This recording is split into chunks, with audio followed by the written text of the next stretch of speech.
in the parsha about the Oron, the dimension of the Oron.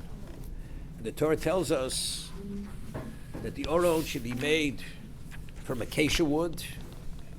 And what are its specifications? Amosayim v'chetzi orko. Its length is 2.5 amos, cubits. Amma v'chetzi rochbo. 1.5 amos its width. V'amma v'chetzi komoso. Am and a half its height. And then the Torah says it should be cast in gold on the inside, on the outside. So over here the Baal HaTurim points out, Kol midosav hoyu shvuros b'chatzoy amos.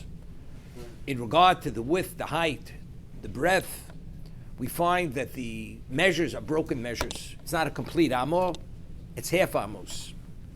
What do we learn from this? What do we draw from this? Lame shekol mi shalomei Torah tzorich l'shaber u'lahash b'latzmo. A person who studies Torah, he has to break and he has to humble himself. He has to lower himself, meaning he has to somehow deal with his ego and diffuse and negate his ego. The Gemara tells us in Tainus that the Torah is compared to 3 liquids: yayin, mayim, v'cholov. Wine, water, and milk. Why water? Because water is holech mimokum gevod l'mokum majerum.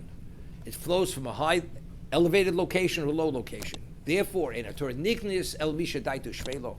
Torah can only be acquired only a person who's humble, who has a humble mind, humble spirit.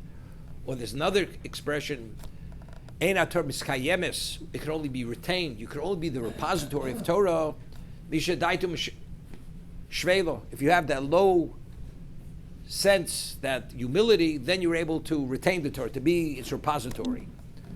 Yayin, because yayin, wine, to retain its pristine quality, it has to be kept in earthen casks. Of course, earth itself, it only absorbs, it doesn't give out anything. But if you store it in gold or silver, as precious as it may be, of course, if the elements of the gold and silver intermingle with the wine, it causes the wine to spoil. And cholov, milk, any level of uncleanliness falls into the milk, it becomes not potable. You can't drink it. It spoils. Similar Torah, if it's soiled, it's not pure, also for the same reason. So again, what's the concept of midos shvuros? You should be broken. That your ego, you have to lower your ego. The Gemara says in Rosh Hashanah, when a person does tshuva, he has to do a number of things. He should change his location. He should change his name. I'm a different person. You go to another location, you have to create new goodwill. The goodwill that you have in the region, you become an unknown entity. It's not so simple to become an unknown entity. Here, I'm recognized for my accomplishments. Now, I'm an unknown.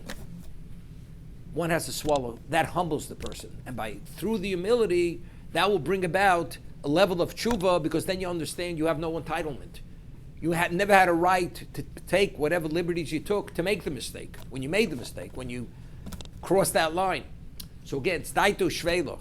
But again, also we learn from Bibayis b'chutz tzapenu. The Gemara tells us that a Talmud Chacham is only misha tocha kibaro, only a person who's genuinely on the inside as he is on the outside. Now, but what do you need for that?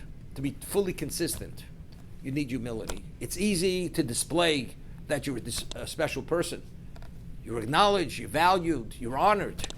But to be that in its reality, that means you have to compromise. You have to give up much of the material for the sake of the spiritual.